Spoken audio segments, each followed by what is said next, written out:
చిరంజీవి గుర్రపు స్వారీ చాలా సినిమాల్లో చూశాం. మరొకసారి ఆ అవకాశం ఉయ్యాలవాడ నరసింహారెడ్డి సినిమా కలిగిస్తుంది. చిరంజీవి గుర్రపు స్వారీ చేస్తుంటే ఉండే ఆ రియాలిటీ లుక్స్ వేరెవరికి సాధ్యం కాదంటే అతిశయోక్తి లేదనిపిస్తుంది.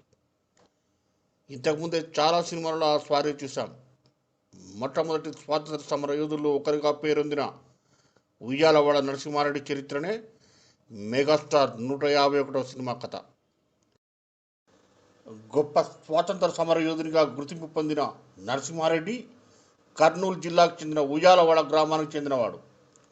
నిజాం రాజు రాయలసీమ ప్రాంతాన్ని బ్రిటిష్ వారికి అప్పగించిన తర్వాత వారికి వ్యతిరేకంగా ధైర్యంగా ఎదిరించిన వ్యక్తి ఉయ్యాలవాడ నరసింహారెడ్డి.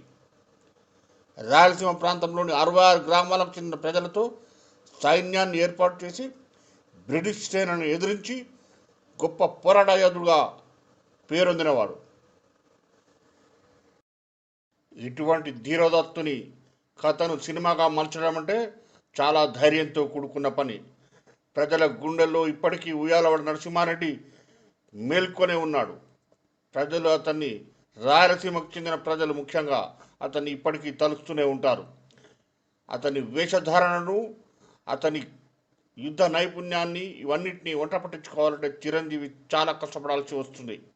దానికోసం కష్టసాధ్యమైన పనులెన్నో చిరంజీవి చేస్తున్నాడని వినికిడి.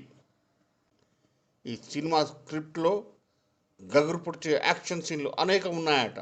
దానితో మన మెగాస్టార్ చిరంజీవి రోజుకు 2 గంటలు హైదరాబాద్ రేస్ కోర్సులో గుర్రపు స్వారీ ట్రైనింగ్లో బిజీగా ఉన్నారు. ఈ సినిమాకి యాక్షన్ సీన్లే అయిపట్టు కావడంతో చిరంజీవి మార్షల్ ఆర్ట్స్తో పాటు కత్తి యుద్ధంలో కూడా సాధన చేయనున్నాడు.